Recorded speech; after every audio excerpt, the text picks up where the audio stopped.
শহীদ সালাউদ্দিন কাদের চৌধুরীর একটা পুরাতন ইন্টারভিউ কথা মনে পড়েছে আর কি। ওখানে উনি বলছিলেন যে সাংবাদিকরা অনেকে প্রশ্ন করছে যে আপনার বিরুদ্ধে তো আইসিটিতে মামলা হচ্ছে, হবে, চলমান, এরকম একটা সময় আর কি। উনি বলছিলেন যে আমার সুনির্দিষ্ট প্রস্তাব হচ্ছে যে এই ট্রাইব্যুনালটা যেন চলমান থাকে, তাহলে বসন্ত যখন রাজনীতির মৌসুম বদলাবে না তখন আরও নতুন নতুন লোকরা এখানে আসামি হিসাবে আসবেন, তাদের বিচার আচার হবে, এরকম একটা কথা বলেছেন আর কি। তো বাংলাদেশের হিস্ট্রিতে যে সকল পলিটিশিয়ান এবং পার্লামেন্টারিয়ানদেরকে আমরা পছন্দ করি এবং মানে ওয়ান অফ দ্য বেস্ট যদি বলা হয় top 10 parliamentarian of the country, সেক্ষেত্রে সালাউদ্দিন কাদের চৌধুরী স্ট্যান্ডস পারহ্যাপস নাম্বার 1, যদি না হয় অ্যাটলিস্ট টপ 10-এ আছে। তো সেই জায়গাটা আজকে sadly as a tragic reality হিসাবে বাস্তবায়িত হয়েছে যে যিনি একটা মিথ্যা মামলার এবং বিচারিক প্রহসনের মধ্য দিয়ে রাজনৈতিক বিরোধী দলকে অথবা দিল্লির আধিপত্যবাদের বিরুদ্ধে যারা রাজনীতি করেন তাদেরকে নিশ্চিহ্ন করে দেবার যে কাজটা করেছিলেন, একটা জুডিশিয়াল ফার্স করেছেন, সেই জায়গাটা আজকে একটা ন্যায্যতার মাধ্যমে বিচার দিয়েছে একই কোর্ট। এবং দেখেন যে আমরা আওয়ামী আমলের সেই বিচারিক জায়গা দেখেন যে শাহবাগে কোনো ফ্যাসিবাদের উত্থান নাই, এখানে কেউ বলছে না, একটা প্রতিবাদ হয় নাই, আমরা কেউ গিয়ে বলি নাই যে হাসিনার ফাঁসি চাই অথবা কতে কাদের অথবা কতে কামাল ওর ফাঁসি চাই, এইরকম স্লোগান আমরা গণ অভ্যুত্থানের পক্ষের কোনো রাজনৈতিক দল দিই নেই। আমরা বারবার বিচারের কথা বলেছি এবং এই ন্যায্যতার কোশ্চেনের ব্যাপারে আমরা ট্রাইব্যুনালকেও বলেছি। এবং ঠিক উল্টাটা দেখেন যে আপনার দর্শকদেরকে মনে করিয়ে দেওয়ার জন্য সেই সময়টাতে কি ধরনের বিচার করেছে, 40-44 বছরের আগের ঘটনাগুলো, কবিতা, গল্প, উপন্যাস, পত্রিকা রিপোর্ট দিয়ে তারা এই ধরনের একটা ফার্স তৈরি করেছিল। স্কাইপগেট যে কেলেঙ্কারিটা হয়েছে সেখানে আপনার জাজ নাসিম, একটা ক্রিমিনাল, আমি জানি না ও পলাতক না মরে গেছে, সে নিজামুল হক নাসিম বেলজিয়ামে সাম জিয়াউদ্দিনের সাথে কথা বলতেছে যে রায় লিখে দেওয়ার জন্য, কারণ এগুলো তো সে বোঝে টোঝে না, এইসব কি সব আন্তর্জাতিক অপরাধ টপরাধ, 600 পৃষ্ঠার রায় লিখে পাঠাচ্ছে ইমেলে, তো বলতেছে আপনাকে তো রাতে পাঠাইছি, এটা এখনো পৌঁছে নাই, বড় ডকুমেন্ট তো, তবে বলছে যে আমি পাইছি কিন্তু খুলতে পারতেছি না।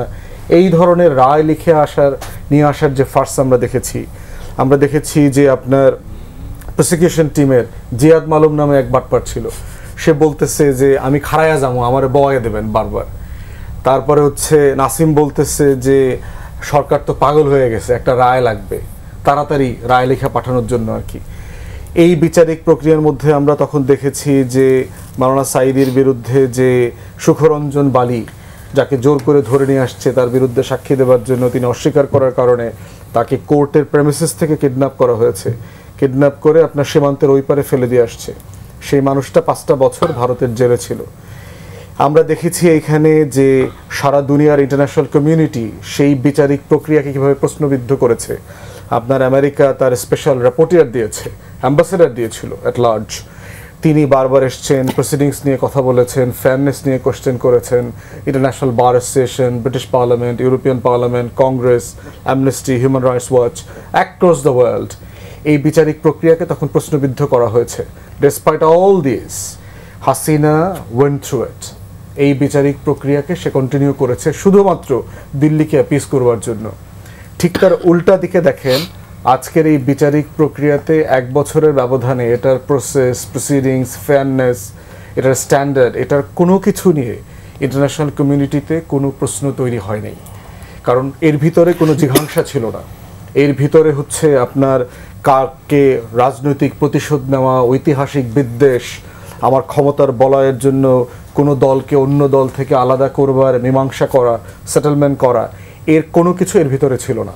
এটা ছিল পিওরলি জাস্টিস, যে একটা গণহত্যা হয়েছে, 1400 শহীদ হয়েছে, জাতিসংঘ যেই থরো ইনভেস্টিগেশন রিপোর্ট দিয়েছে তার প্রেক্ষিতে এখানে একটা বিচার হয়েছে।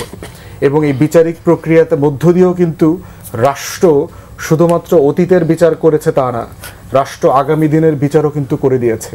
প্রত্যেকটা পলিটিশিয়ান যারা আগামী দিনে ক্ষমতায় যাবেন, দেশ শাসন করবেন, তারা ফ্যাসিস্ট হয়ে উঠবার আগে তারা এখনই যে এলিমেন্টগুলো শো করছেন এটার মধ্য দিয়ে তাকে এটা মনে করায় দেওয়া হচ্ছে যে আপনার ফিউচার রিয়েলিটিটাকে মাথায় রেখে দেশ গভর্ন করতে হবে, আদারওয়াইজ হাসিনার মতো বিচারিক প্রক্রিয়া, গণ অভ্যুত্থান, সনদ, আকাঙ্ক্ষা প্রত্যেকবার ঘুরে ঘুরে আসবে এবং কোনো রাজনৈতিক দল যে যত বড় সাইজের হোক না কেন তার এই সাইজ এই বাস্তবতা থেকে তাকে আড়াল করতে পারবে না। তাই হাসিনার এই বিচারিক রায়কে আজকে আমরা স্বাগত জানাই এবং আমরা বোধ করছি যে ইনসাফের কোশ্চেনে আমাদের সবচেয়ে ঘৃণিত যে শত্রু তার প্রতি ইনসাফ করতে পারাটা হচ্ছে রাষ্ট্র হয়ে ওঠার মানদণ্ড। তাই তার ব্যাপারে আমাদেরকে ব্রুটালি ইনসাফ করতে হবে এবং এই বিচারিক প্রক্রিয়াকে অ্যাবসলিউটলি যেটা ফেয়ারনেস মানে রিকোয়ার করে সেই জায়গাটাতে যেন আমরা মেনটেন করতে পারি, সেইটা প্রসিকিউশন টিমকে, আইসিটিকে কন্টিনিউয়াসলি মেনটেন করতে হবে।